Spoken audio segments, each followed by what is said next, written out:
Good evening. My name is Katrina, and this is your Franciscan Beat news brief. The Vatican has decreed that the Catholic Church cannot bless same-sex unions, stating that God cannot bless sin. The Vatican's Orthodoxy Office, the Congregation for the Doctrine of the Faith, issued a formal response on Monday. The response was an answer to the question of whether Catholic clergy can bless gay unions. The answer was negative. It was contained in a two-page explanation, published in 7 languages and approved by Pope Francis.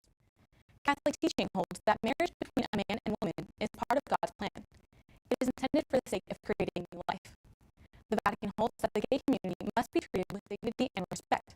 However, it holds that gay actions are intrinsically disordered. The biggest unknown leading into a March Madness bracket reveal more than a year in the making had little to do with bubble teams or top seeds. Instead, it was the not-so-simple matter of which programs would be healthy enough to play. Kansas and Virginia, 2 programs hit with COVID-19 breakouts over the past week, made it into the bracket released by the NCAA Selection Committee. It's a signal that both teams believe they'll have enough healthy players to be ready for their tip-offs next Saturday. The overall top seed in the tournament is Gonzaga, which is trying to become the first team since the 1976 Indiana Hoosiers to finish undefeated. The Bulldogs are early 11-4 favorites to win it all. A powerful late winter snowstorm intensified over the central Rocky Mountains. Heavy snow and wind led to airport and road closures, power outages, and avalanche warnings. This was in part of Colorado, Wyoming, and Nebraska. The National Weather Service in Wyoming called it a historic and crippling winter storm. Denver International Airport closed its runway just before noon Saturday. The Wyoming Department of Transportation suspended plowing in the Casper area on Sunday. This was after several plows went off the road due to low visibility. Shortly before utility lawyer and lobbyist Sam Randazzo was appointed Ohio's top regulator over electric and power generating companies, he received $4.3 million from top executives at one of the companies whose fortunes would soon be in his hands.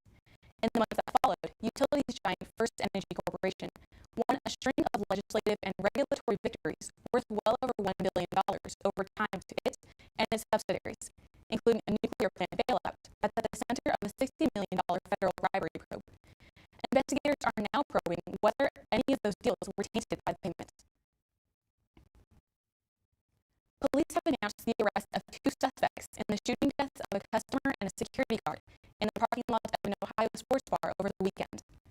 Parma police said 29-year-old Sean Michael Osierno was walking through the parking lot of Ricky's Sports Bar and Grill when he was shot and killed shortly after 2 a.m. Saturday.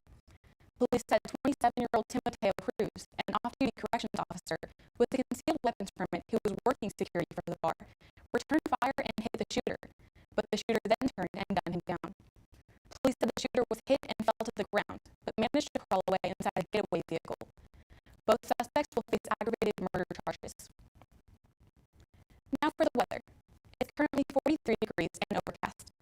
Tonight's high is 41 degrees with a low of 38 and a 60% chance of rain. Tomorrow's high is 58 degrees with a low of 40. We're expecting a 50% chance of rain and some cloudiness. That's all for your Franciscan Beat. I'm Katrina Rodriguez. Good evening.